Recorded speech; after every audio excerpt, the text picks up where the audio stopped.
Today, I want to talk to you face to face about a subject that many people ask me about: berberine. Yes, that natural compound that appears in videos and news reports promising to improve cholesterol, blood sugar, and even help with blood pressure. I am Eddie Rodriguez, creator of the EDU Health Tips channel, a pharmacist and biochemist, and my mission here is to translate all of this into simple language, without exaggeration and without replacing your doctor's advice. If this topic interests you, go ahead and leave a like, share it with someone who needs it, and tell me in the comments if you've heard of berberine or if you know someone who uses it.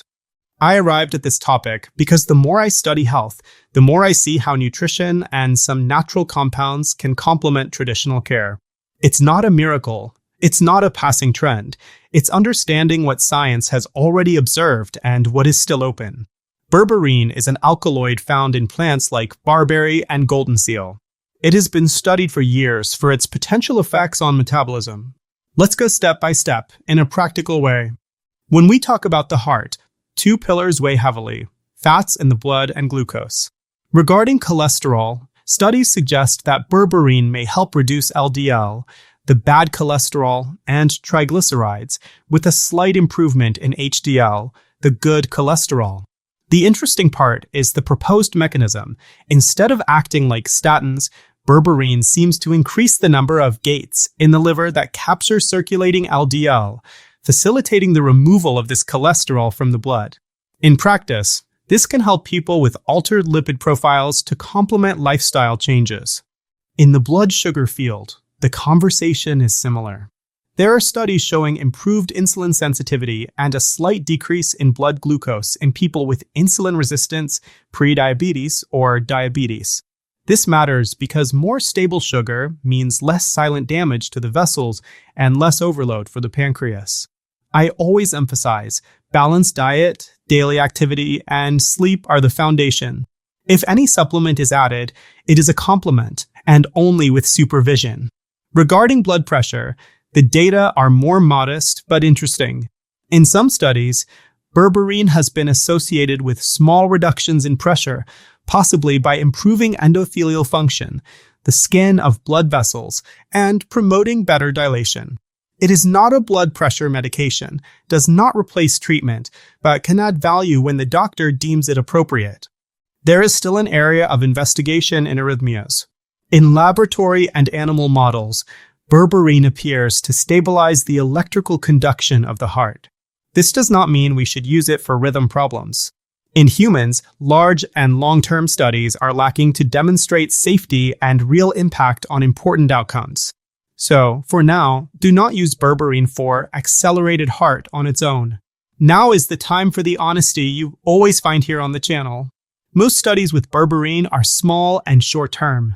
We see improvements in markers, such as LDL or blood sugar, but there is still no strong evidence that it reduces heart attacks, strokes, or mortality like some established medications have shown. Supplements do not go through the same scrutiny as medications. Quality varies, doses vary, and that influences the results. In other words, is it worth considering? Yes. Can it be promised? No. Speaking of dosage, what appears most frequently in the literature is an interval between 500 milligrams and 1,500 milligrams per day, usually divided into 2 or 3 doses with meals. This is not a prescription. It is a reference from the literature for you to understand the order of magnitude. The dose, if applicable, is determined by your doctor, who will consider your medical history, tests, and medications you are already taking. Side effects do exist. The most common is gastrointestinal discomfort, nausea, constipation, or diarrhea in the first few weeks. That's why many people start with a lower dose and observe. There are also potential interactions. Berberine may interfere with anticoagulants, cyclosporin, some antihypertensives, and antidiabetics. If you are already taking medication for diabetes, for example, adding berberine without supervision could increase the risk of hypoglycemia. During pregnancy and breastfeeding, the recommendation is not to use it. And, of course, those with liver or kidney disease need an even more careful assessment. Another important point is the origin.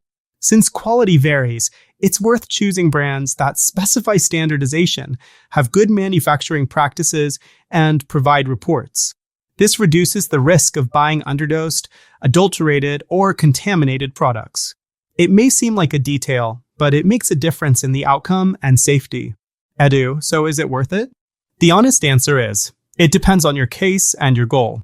If you have metabolic syndrome, cholesterol, and glucose levels outside the ideal range, and you are already working on diet, physical activity, and sleep, Berberine can be considered as an adjunct, always with your doctor informed and monitoring.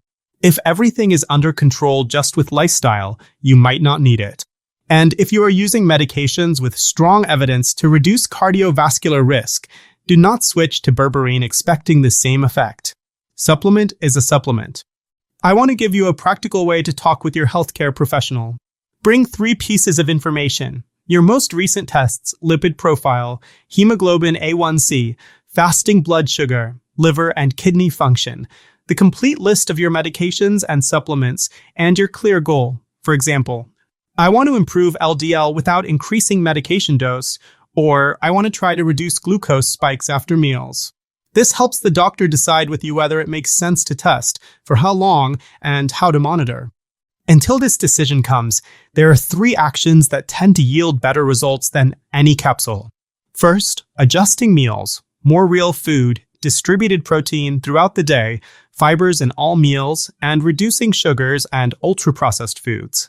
Second, daily movement, walking, strength training 2 or 3 times a week, and stretching. Third, sleep and stress management. Bad nights disrupt appetite, glucose, and blood pressure. It seems basic, but it's powerful. I really want to hear about your experience. Have you ever used Berberine? Noticed any changes in your tests or symptoms? Any side effects? Write here in the comments. This space is for us to learn together, with respect and responsibility. And please, do not share dosages as if they apply to everyone. Each person is unique. If this video helped you better understand what Berberine can and cannot do, leave a like, send it to someone who is always researching supplements, and subscribe to the EDU Health Tips channel. Turn on notifications to receive the next videos. The more you interact, the more this content reaches those who need it. For the next topic, tell me what you prefer to see first. A practical guide on how to create a breakfast that helps stabilize blood sugar, an analysis of the fibers that really work in daily life, or a step-by-step on how to read cholesterol tests without confusing the names. The most voted option will become the agenda here on the channel. I remain committed to providing clear, applicable information without magical promises. If any supplement becomes part of your routine, let it be with awareness, safety, and purpose. Your help deserves well-made choices. See you in the next video.